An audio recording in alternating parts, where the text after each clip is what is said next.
هنعمل مع بعض النهاردة أسهل طريقة لتسوية الديك البلدي المحشي بالرز بطريقة سهلة وبسيطة وتسوية مظبوطة. وهنحمره من بره من غير ما ياخد وقت، بس هيديكي طعم مميز. وريحة الديك البلدي المتحمر في الفرن تفتح النفس وهتوديكي في عالم تاني. وهنعمله مع بعض خطوة بخطوة مع أم عبد الله أتهم أم عبد الله في البيت.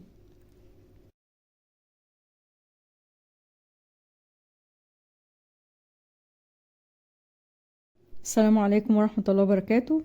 المقادير اللي معانا: ديك بلدي شمرت.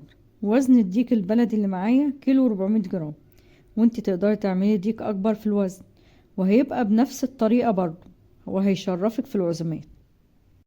بالنسبة للتوابل انا مش بستخدم توابل كتير، هو يدوب بستخدم شوية فلفل اسود، شوية ملح، ورقة لورا، فص حبهان، ومعلقة سمنة بلدي.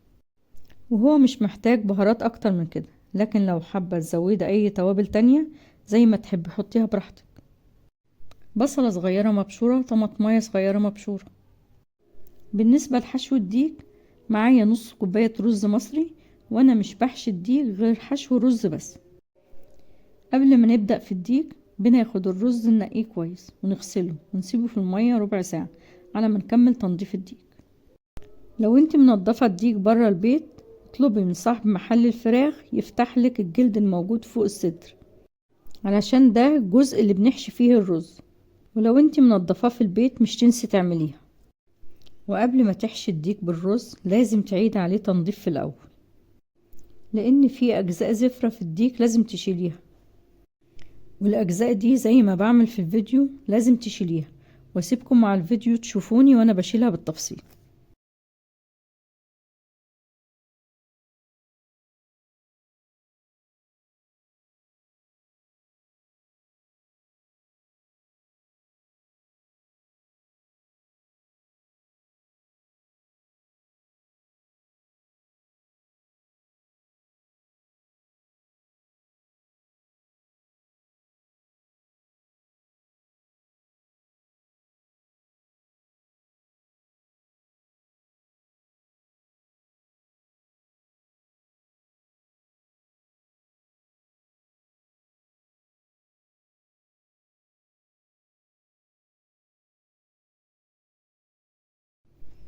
وده الديك من جوه بعد ما نضفته كويس وشلت منه الحاجات الزفرة. وفي جزء كمان في مؤخرة الديك لازم تتشال زي ما بعمل في الفيديو، لان الجزء ده زفر جدا، اوعي تنسي تشيليه.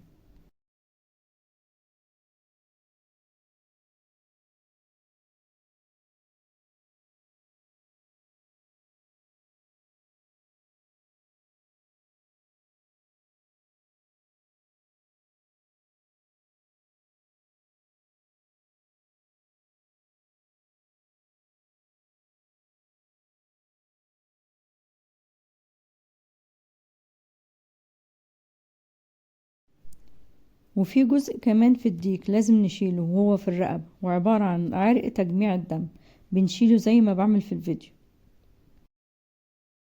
وناخد بالنا حتى لو منضفاه بره مش تعتمدي على تنظيف المحل، لانه مش بيشيل الحاجات دي.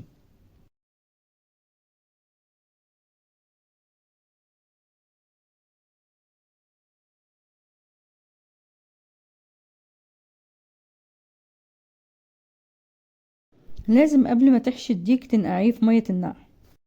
بس لو مستعجلة هاتي نص ليمونة ودعكي بيها الديك من بره ومن جوه ومن الصدر زي ما بعمل في الفيديو، ونسيبه لمدة 10 دقايق. بعد كده اغسليه بالمية. لكن لو مش مستعجلة وهتنقعيه وتسيبيه ياخد وقته، فمية النقع عبارة عن ليمونة بقشرها بنضربها في الخلاط مع شوية مية ومعلقة كبيرة ملح. بعد كده بنصفيها ونضيف لها معلقة كبيرة دقيق، ونقلب كل ده مع بعض. وبننقع فيها الديك لمدة نص ساعة. بعد كده بنغسله بالمية.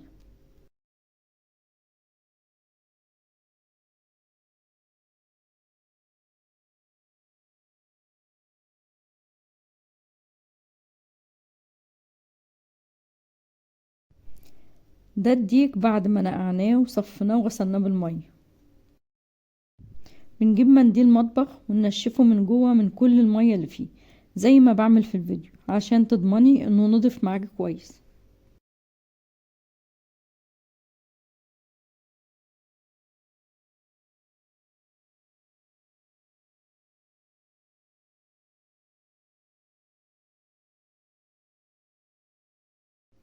نجيب الرز بعد ما نقعناه لمدة 10 دقايق ونصفيه من المية. نحط عليه جزء من البصل المبشور اللي معانا ورشة ملح ورشة فلفل ومعلقة صغيرة سمنة بلدي او زيت، بس السمنة بتدي الرز طعم حلو. نخلط كل ده مع بعض.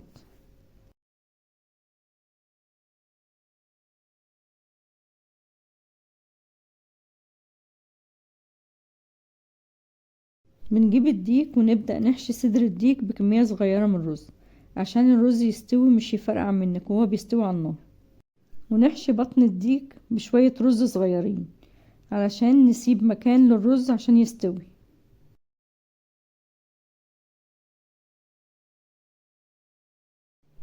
بنقفل الديك زي ما بعمل في الفيديو بكل سهولة.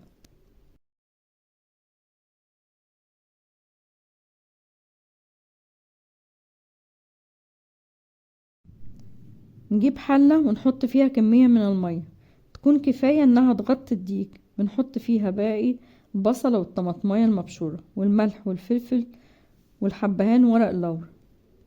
نحط الحلة على النار لحد ما تغلي وندوقها علشان نشوف محتاجة ملح تاني ولا لا.